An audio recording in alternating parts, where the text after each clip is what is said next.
Halo semuanya, selamat datang kembali di channel YouTube gue Rio Fernando. Dan hari ini gue akan membahas gimana caranya kita bisa melawan rasa malas kita ya. Karena gue selalu bilang sebagai anak muda kita tidak boleh malas-malasan ya. Kita tidak boleh bermalas-malasan. Karena kalau kita lihat zaman sekarang anak-anak muda ini banyak banget yang males ya. Mungkin karena kecanggihan teknologi ya. Jadi teknologi semakin canggih, hidup manusia itu semakin simple, semakin instan ya.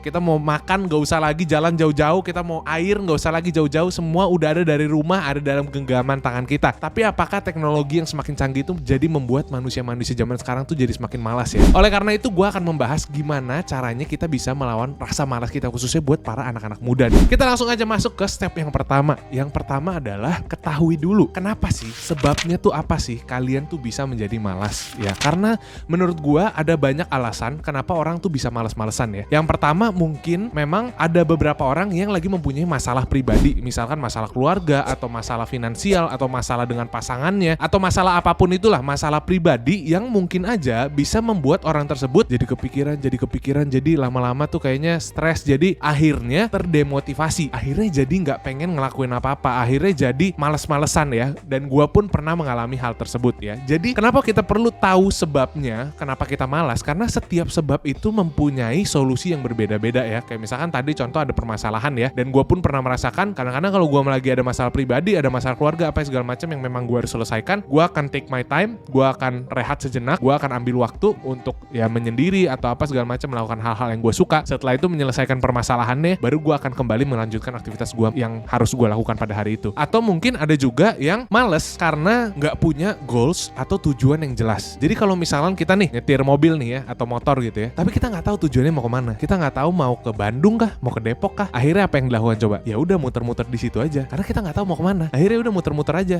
akhirnya di situ-situ aja. Akhirnya kalian karena tidak tahu cita-cita, goals atau tujuan kalian, target kalian tuh apa, akhirnya kalian berdiam-diam diri, bermalas-malasan karena kalian nggak tahu harus ngapain. Atau ada juga yang ketiga, yaitu adalah memang dari kecil, dari lahir udah malas aja. Ini adalah tipe yang paling berbahaya ya, paling berbahaya dan paling susah untuk dilawan. Kenapa? Karena mungkin ada beberapa orang yang lahir privilege ya, orang tuanya mungkin sangat berada secara finansial ya, jadi ada punya suster, punya supir, punya chef, mungkin punya semualah ya, mandi dimandiin ya, cebok dicebokin gitu, mungkin makan dimasakin, semuanya dilakukan oleh orang-orang lain. Akhirnya kita tidak belajar untuk mengerjakan sendiri, kita tidak belajar untuk memegang tanggung jawab sendiri. Akhirnya pada saat kita mulai dewasa, kita tidak tahu gimana caranya kita untuk memegang tanggung jawab sendiri dan melakukan hal-hal tersebut secara sendiri. Disuruh ngapain ya, disuruh beli ini, beli itu, atau misalkan disuruh bersihin rumah, nggak tahu caranya ya, disuruh benerin mobil, nggak tahu caranya, disuruh ganti ban, nggak tahu caranya, karena selama ini dilakukan oleh orang-orang lain ya. Akhirnya kita hidupnya keenakan, jadi akhirnya malas-malesan. So, kalian perlu ketahui dulu sebab dari kalian malas itu kenapa ya. Kita lanjut ke poin nomor 2, yaitu adalah menetapkan target atau tujuan yang ingin kalian capai ya. Jadi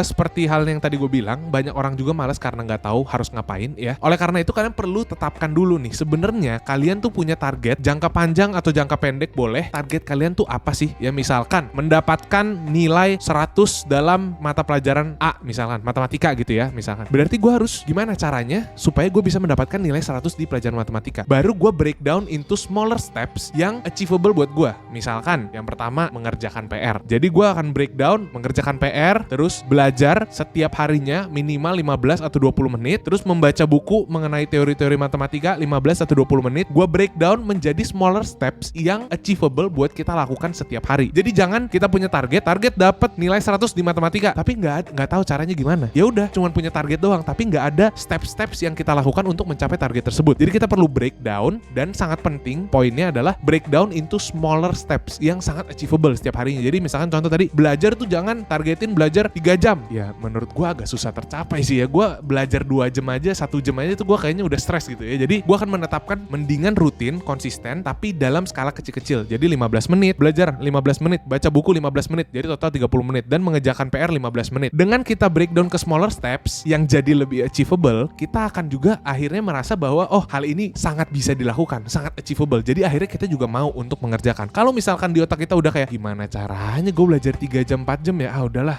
nanti aja lah kalau gitulah. Akhirnya kita akan menunda-nunda dan akhirnya kita akan bermalas-malasan lagi balik ke diri kita yang sebelumnya. Step ketiga yaitu adalah bikin to-do list ya. Setelah kita breakdown ke smaller steps yang sangat achievable tadi, kita bikin to-do list setiap harinya. Kita harus menyelesaikan steps yang mana per harinya, dan to-do list ini harusnya kalau bisa diurutkan ya. Diurutkan dari, kalau gue biasanya itu urutin dari pertama prioritas yang paling penting dulu, yang paling urgent yang mana. Kedua, gue biasanya kalau di pagi hari itu akan taruh to-do list yang sangat kecil. Kayak misalkan contoh membersihkan ranjang gitu ya. Jadi kita bangun, bersihin ranjang, minum ya. Bikin to-do list kecil seperti itu yang sangat-sangat achievable dan gampang dilakukan supaya kita tuh jadi merasa ada efek psikologi itu ya. Jadi kalau misalnya kalian mau cari tahu lebih lanjut tuh ada efek psikologinya, gue lupa namanya apa. Coba cari di YouTube aja ya. Jadi by doing small things, small task in the morning yang kalian cuman sekedar bersihin ranjang gitu, minum atau ngapain gitu ya, itu dapat memicu otak kalian juga untuk menyelesaikan to-do list selanjutnya. Jadi gue kecil-kecil dulu nih, yang kecil-kecil udah selesai,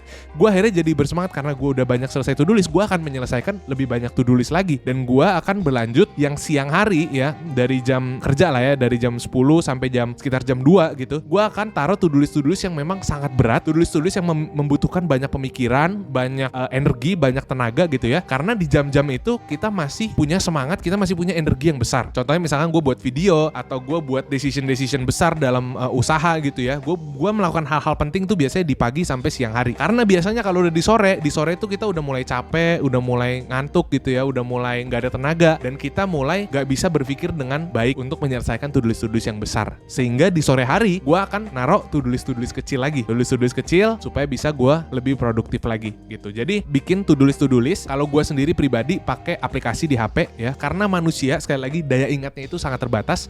Jadi kalau bisa, kalau kalian punya to-do list, punya steps, itu ditulis ya, entah di notes, di kertas, terserah kalian, mau di diary ya, mau ditulis di tangan atau di mana terserah ya, tapi yang penting itu dikeluarkan ya dalam bentuk tulisan atau mungkin voice note atau apa, terserah kalian, karena kita sebagai manusia ingatannya sangat terbatas, kita pasti akan kelupaan to-do list ya guys. Step keempat ya, dan yang terakhir sebelum gua kasih bonus tips ya di belakang, step keempat adalah menetapkan sebuah reward untuk diri kita sendiri kalau misalkan target-target atau to-do list tersebut tercapai. Tapi ingat, reward itu nggak selalu harus dalam bentuk uang ya guys. Jadi nggak selalu, oh kalau gue hari ini berhasil mendapatkan nilai 100 dalam matematika, gue akan membelikan diri gue sebuah iPhone baru. Itu mungkin agak sedikit bisa dibilang ini ya, anak-anak privilege mungkin ada yang begitu ya. Mungkin kalau gue berhasil menyelesaikan PR gue akan beliin diri gue Xbox gitu ya. Mungkin itu agak berlebihan ya guys. Jadi kita tidak perlu selamanya itu memberikan reward dalam bentuk uang. Kita bisa juga memberikan reward kepada diri kita dalam bentuk misalkan waktu. Misalkan kita suka nonton series ya, nonton series tertentu, film Netflix gitu ya, misalkan contoh ada 10 episode, tiap hari kita akan memberikan reward ke diri kita. Kalau misalkan kita berhasil menyelesaikan task ini, to-do listnya selesai semua, kita boleh nonton 1 episode. Jadi kita juga harus membatasi diri kita untuk melakukan aktivitas-aktivitas yang tidak produktif. Ya misalkan scrolling, nonton Netflix, apa segala macam. Karena kalau kita tidak memberikan batas juga, kita akan menjadi terbiasa dan akhirnya jadi malas-malasan juga. Hal-hal seperti itu ya, hal-hal yang sifatnya tidak produktif, kalau kebanyakan dilakukan juga pada akhirnya tidak hanya buat refreshing, tapi pada akhirnya malah membuat kita malas guys ya. Jadi jangan pakai alasan, oh ini kan gue cuma refreshing tapi nontonnya 5 jam, kerjanya cuma 2 jam ya. Itu bukan refreshing lagi namanya ya. Malah kerjaan yang jadi refreshing gitu ya. Nontonnya jadi pekerjaan utama gitu. Jadi kita juga harus menetapkan batas aktivitas-aktivitas yang memang tidak produktif. Kalau saran gua itu dijadiin reward aja. Kita selesain to-do list, dapat reward. Selesain to-do list, bisa main game 30 menit, bisa nonton, bisa ngapain gitu ya. Jadi nggak selalu harus dalam bentuk uang. Kecuali task-task yang memang gede ya, misalkan sifatnya bulanan atau tahunan gitu. Gue pengen usaha gua mencapai misalkan 10M dalam 1 tahun. Terus ternyata tercapai. Mau rewardnya liburan, pergi ke luar negeri, silahkan. Karena itu mungkin salah satu task atau tujuan goals yang lumayan besar untuk dicapai gitu. Jadi rewardnya juga boleh seimbang lah ya, boleh besar juga gitu. Nah, bonus tips yang terakhir sebelum kita tutup videonya yaitu adalah always remember that action is better than perfection. Ya gue selalu memegang prinsip ini bahwa gue akan selalu eksekusi dulu. Gue gak akan pikir panjang, gue mau ngelakuin satu hal yang menurut gue bagus ya. Ya selama itu menurut gue bagus, akan memberikan dampak positif ke gue, walaupun berhasil atau gak berhasil itu urusan belakangan. Gue misalkan mau mengembangkan sosial media gue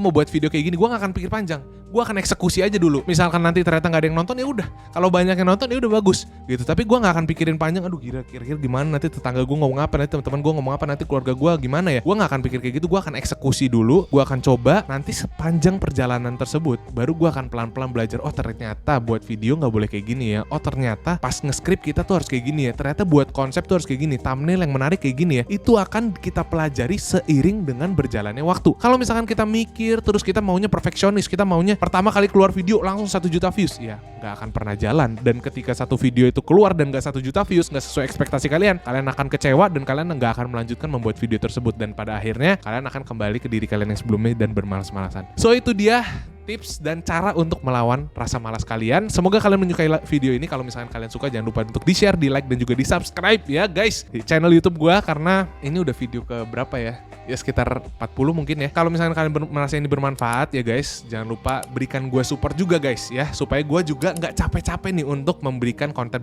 bermanfaat buat kalian semua. So itu dia untuk video kali ini. Thank you guys for watching and see you in the next video.